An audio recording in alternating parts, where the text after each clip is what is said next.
Now, the next session of the event is one of the most awaited session, which is the seminar. For this first speaker, we have Ms. Susan Tay to share about how to be a leader and overcoming problems in the workplace. Ms. Susan Tay is the founder of OTP Law Corporation back in 1991, a Singapore-based. And she is also a accredited mediator with the Singapore Mediation Center. Without further ado, let's welcome Ms. Tai to present. Ms. Tai, the time and place is yours. Thank you so much, Gina, for the introduction, and a really good afternoon to everyone here, my fellow speakers, facilitators, law students from ASEAN. I see that many of you are coming from Indonesia, but I also see some of you coming from Thailand, Philippines, Sri Lanka even. Such a pleasure for me to be here, and thank you for turning on your video, because as a speaker, it's always nice to be able to see the participants. Well, I'm here to speak on leadership. To be honest, except for the fact that I started my own practice and run my own law firm 2 years after I got my practicing cert, I am hardly an authority on leadership. Guess how many somersaults I flipped when I was told to present on the different theories on leaderships and how I apply the principles of the laws of leadership. Sorry, I'm afraid you will have to Google all that if you want to understand these theories, because I don't. But let me tell you what I hope you will gain from my presentation. I want to share with you my own thoughts on leadership, in particular the types that were running my small law firm, the traits that I seem to come back to again and again to help me see through what is a roller coaster ride for the past 30 years. Yes, that's how long I've been running my firm. And sometimes I do feel like I'm still roller coasting. I will share some insights into starting your own firm, your own law firm, and why professional services business, like a law business, can be a highly complex but mom and pop setup. Then there is the kind of leadership which I think might be required for the next 5 to 10 years. Personally, what we look for in our future leaders and how we train. Now, I want to have a quick pro quo with you for being here and sharing my thoughts. I would also like in return for you to share so that I can gain some insights from you as the next generation on your own expectation, okay, of the firm that you will join, the kind of leadership that will make you stay on with the firm, and the growth path that you want to see for yourself. Do you eventually want to run a law firm? Do you want to set up on your own? Why not? Okay, so I really hope you can do this for me. This is a wonderful opportunity for me to meet so many of you and to hear from so many of you. And we can do this in two ways. One at a Q&A, and then at the end, when I flash my last slide, it has a QR code. Please scan it. And there are a series of questions, very short questions. And if you can, submit your written reply. And so now I will start, okay? And let me start with a short background of my own journey as the boss of my own law firm. When I was 12, I told my mom that by the time I hit 28 years old, I want to run my own business. That was after I told her when I was 6 that when I enter university, I will leave home. She's not too pleased with that, but to this day, I have to say, and I will never forget, that my mother was the true supporter of me when I decided to venture out on my own. Now, at 26 years old, 2 years after practice, and 2 years earlier than the 28. That was in 1991. If you were born in that year, you will be 30 by now, and this is as good a time as any to start something on your own. But I have to say this, okay? There is never a bad time to start something on your own. Okay, so you can start anytime. And if you look at my profile, at 50 years old, I started a new business. But I'll come to that later. Anyway, 1991, I turned 26, and then suddenly I was impatient. I asked myself, why wait another 2 years? Just do it already. I barged into my boss's room. He was my very first boss, and also my pupil master. I told him, hey, I'm ready to be a partner. He said many things, but today all I can remember was, no, you're not ready. So I tendered my resignation. After that, I spent quite a lot of time speaking with people about setting up my own law firm. I talked to parents, I talked to friends, and then they start introducing me to lawyers, other lawyers who started on their own. And that was how I met my first partner. He was a sole proprietor. He's already started practicing on his own for 1 year. And he's even braver than me because right after pupillage, I don't know whether it is still called pupillage now in your country. It's now called training contract in mine. Right after pupillage, he's never worked for anybody. He started his own firm. So we started Ong-Tay and Partners, me with practically a stranger. That partnership lasted for almost 20 years. Till today, we still collaborate a lot, despite him branching out away from the firm. Because both our law firms are part of an advisory called PracticeForte Advisory. More about that later. I just want to say that I have slides actually, but I prefer not to speak with slides because I like to see you and I like for you to see my face. But at the end of the seminar, if you want these slides, they can be sent to you. I will also be publishing a script of what I say today, so this information will be available if you want them. This part, I want to talk about leadership. Okay, my own thoughts about leadership. As I was preparing for this training, I asked myself, what is leadership, right? Does a leader need to lead anyone? Can you be a leader of none? Or does it count only if you're a leader of many? In this age of influencers and followers, is the influencer a great leader if he or she has 1 million followers? Well, I'm sure there will be differing views on this one. But back in 1991, when I first started, for a few months, I was really a leader of none. And thereafter, for many years, I was a leader of one, me and my secretary. My partner was my equal, not someone I led, and definitely not his precious secretary. But let me tell you, this secretary of his is now working with me and has been doing so for the past 20 or 30 years. Now, did I really regard myself as a leader? Hell yes. In fact, when I was 2 and my second sister was born, I already knew that I was to lead. I'm the eldest in the family, by the way. I think the question of how many you need to lead is not as important as understanding the kind of leader that you are. I will come back to you later about why the leadership of small is particularly relevant in the context of a law firm. But now I want to discuss the different types of leaderships, especially those that you deal with in a small law firm. I did find that very early on, the magic number in the board of leaders is 3. Why? So that there will always be a majority vote and there is no sitting on the fence allowed. So things will move, there will always be a decision. I think it was only for a very short period of time, maybe a year, 2, at maximum 3, when OTP had 2 partners or 2 directors. We were 3 for most of the 30 years.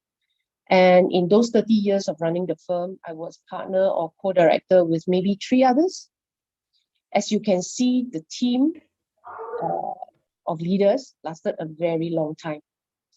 These personalities went through all sorts of extraordinary thick and thin.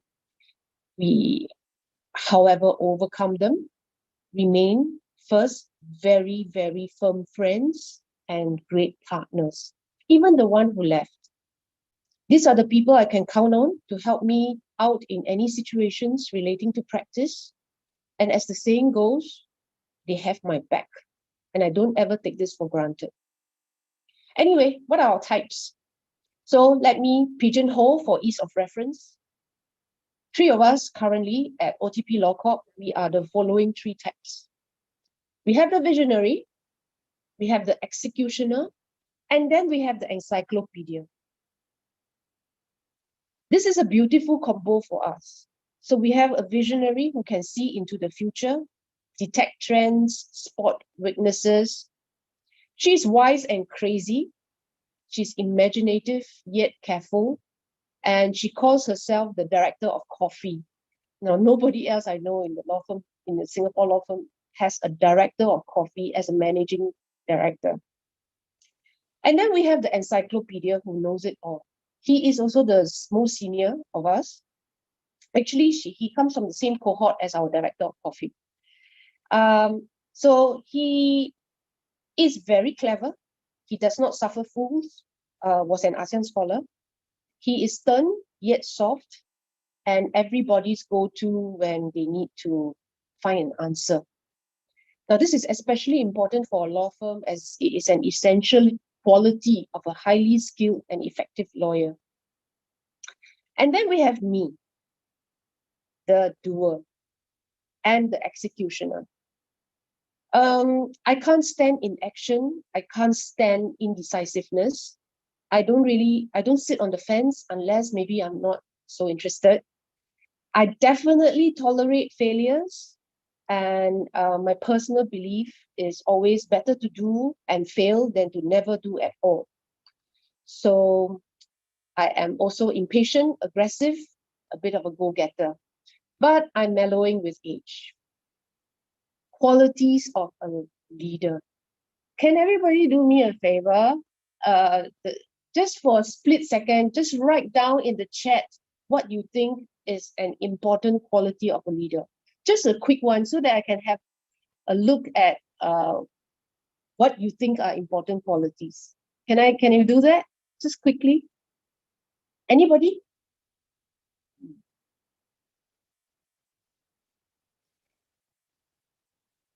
Please keep it coming.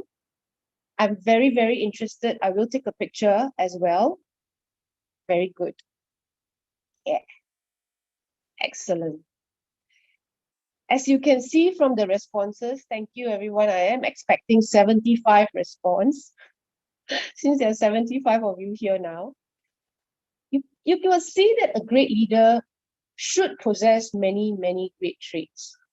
And I agree with all of you. And as I'm looking at the chat, because I have a few screens here, that's why I'm not really looking at the camera. I want to say I agree with all of you that these are important qualities. And I want to tell you, for most leaders, they will have quite a few of these qualities, but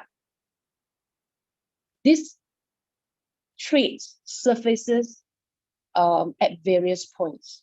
Okay, for example, when you need to create, then there are important traits like imaginative, curious, being able to communicate, courage for change.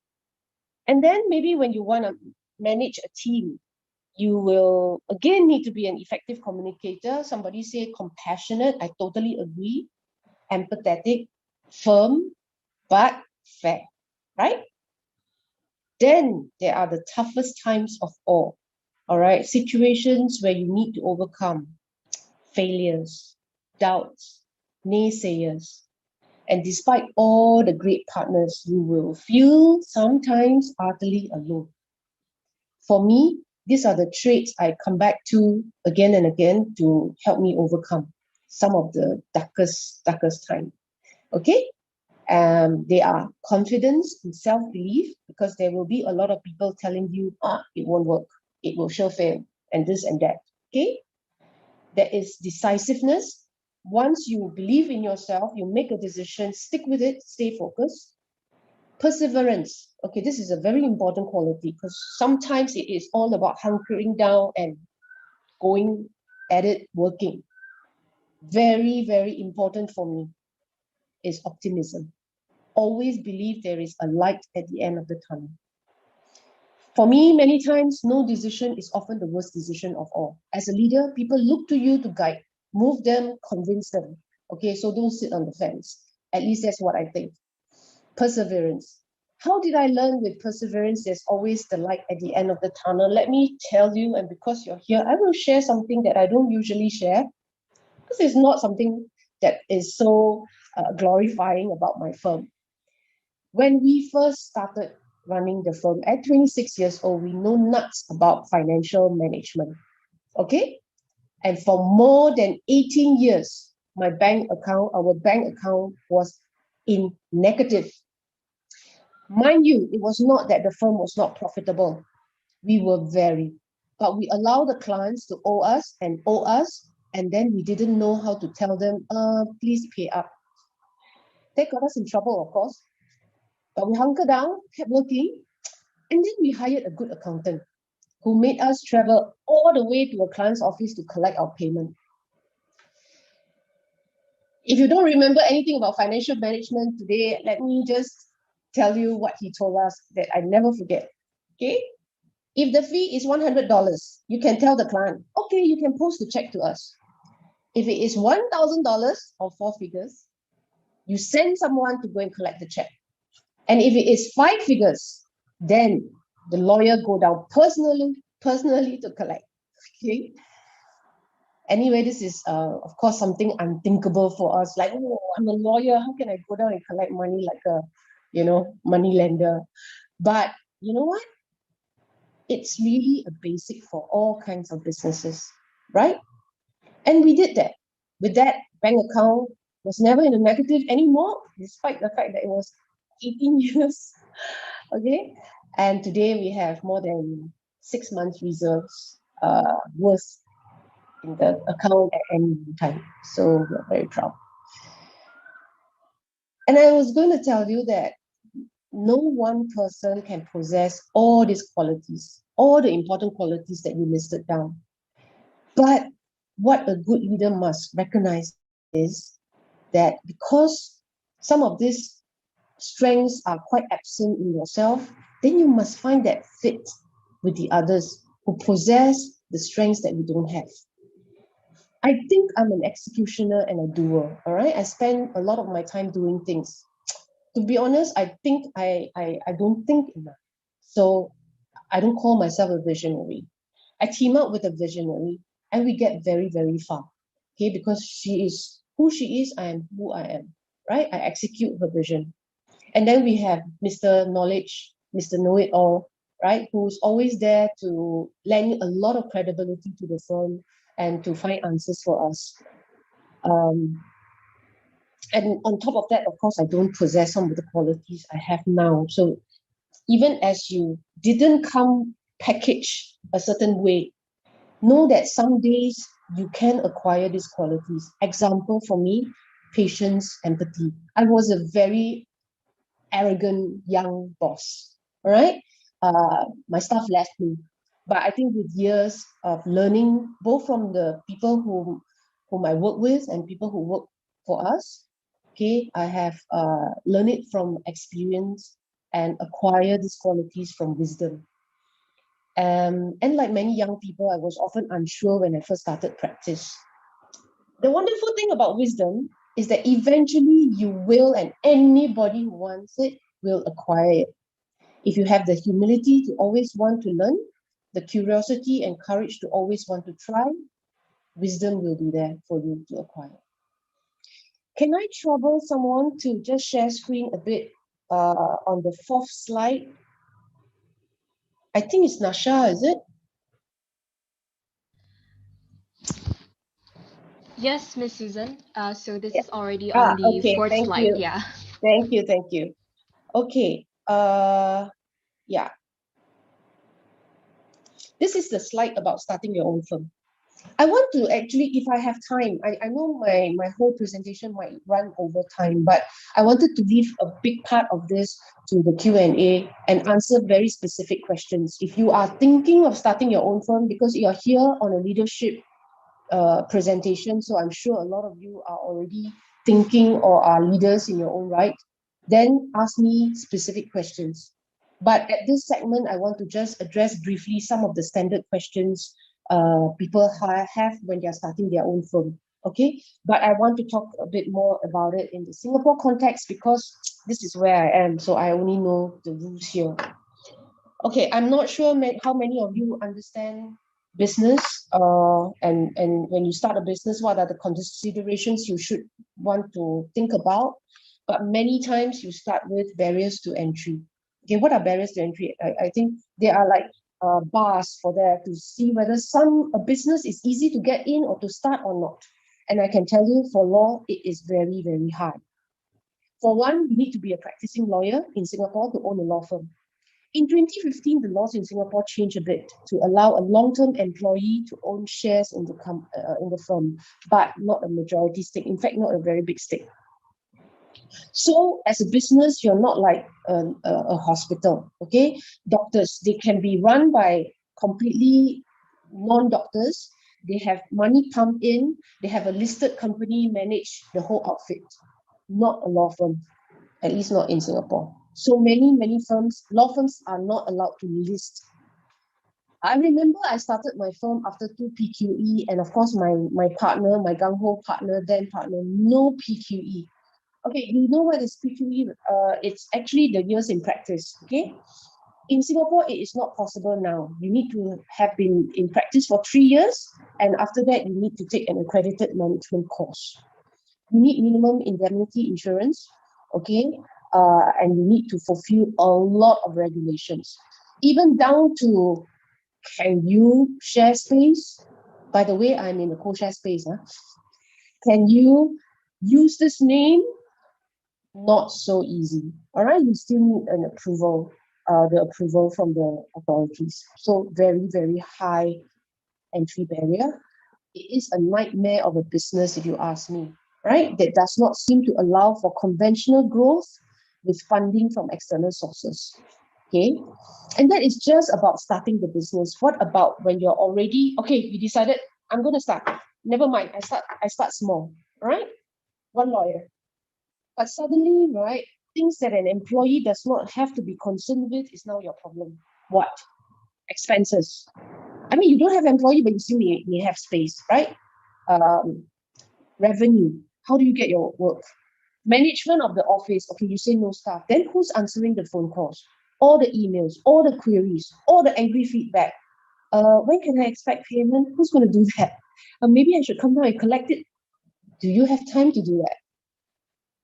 On top of all that, the most important part of your business is management of cases. Drafting, hearings, instructions, opposing counsel, blah, blah, blah, right? Management of clients. They come to you because they are in trouble most of the time. They are not in a good place and therefore they can be difficult, right? Why is my case not moving? You're ineffective. You mean you lost? You are lousy. But I won 10 others. Sorry, your last one is the one that counts, etc., etc. Right? So tough. You have time to sleep? I don't know, man. When I first started my own firm, I was sleeping in the office. Peace, I can tell you, I'm waiting for retirement to seek peace. Okay?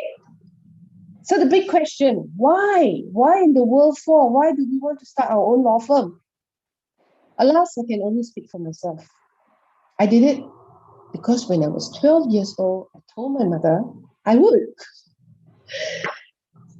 If you ask me, have you thought about quitting? Maybe never for the first 18 years. Then maybe only once a week in the last 5 years. And now, maybe twice a day. I forgot to mention that I wanted to retire at 55. So guess how old I am now this year. But this is the truth. There was never a day I would look back and regret starting my own practice. Never a day when I thought I would rather work for someone else. Despite all the blood, sweat, tears, heartaches, maybe high blood pressure a little bit, okay? Why? Because the experience is priceless, right? Fulfilling that dream, I think it's worth a lot of all the sacrifices. What is my reward? The independence, the wisdom, definitely I gained so much from the experience, the confidence, the lessons, and of course, very importantly, the relationships. With clients, with partners, so many I met in the course of practice. So if you ask me, is starting your own firm for everyone? Maybe not, okay? But should you start if you really want to? Hell yes. And if you look at the slides, right? I mean, why do I have a little blurb there about having a strong core, a strong moral compass or center for a law firm boss. Ours is a business based on the natural trust people immediately confer to a lawyer.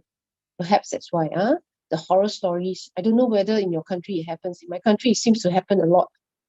Of lawyers running away with clients' monies, and the news are often sensational. Why? Because people are supposed to trust us. They don't ask why. When you say, hey, pay this money into my trust account. See, even the name of the account is called trust, and we will safeguard it for you. They don't ask why. So if you don't have a strong moral center, there will be many, many, many opportunities for you to stray. I don't know. Hang on. Can you stop sharing the screen now? Thank you, Nasha. Okay.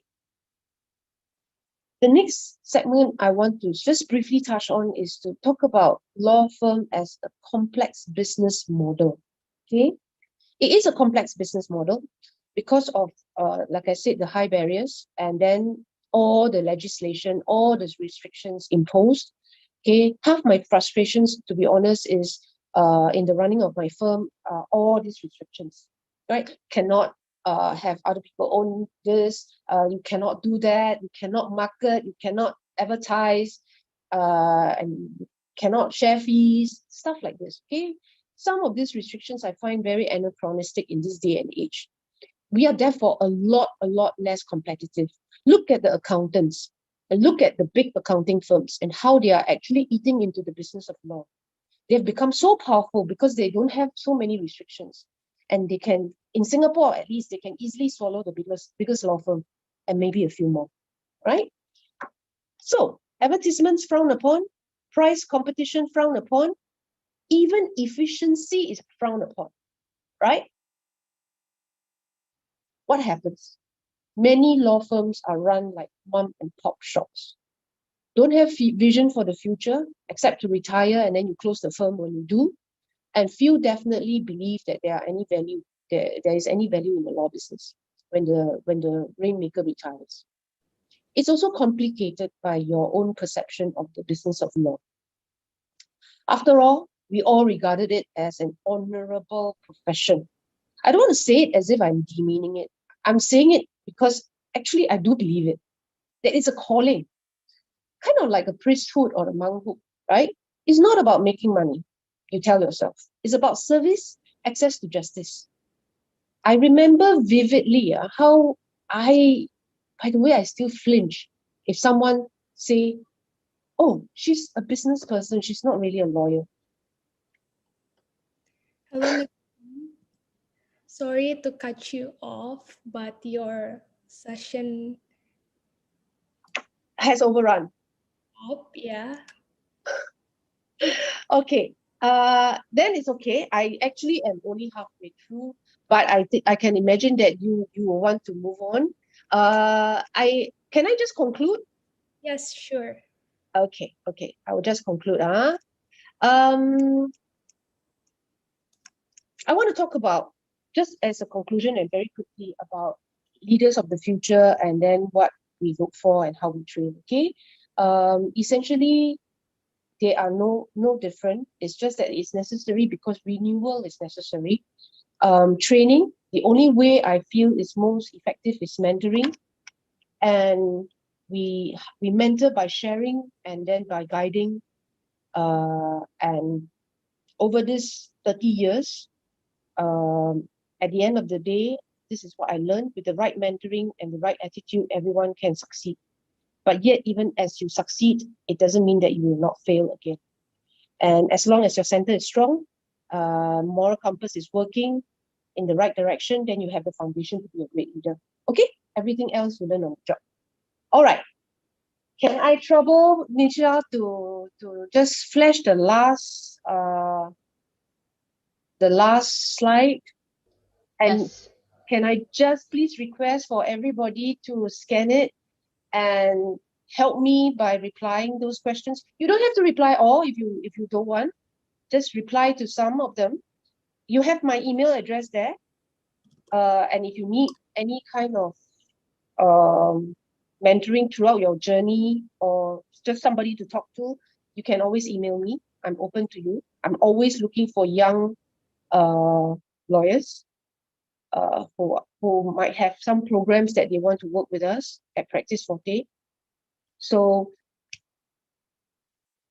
that's the end of my presentation. Okay, like I said, I didn't manage to cover everything, but I will publish the script and the slides are available online. Okay.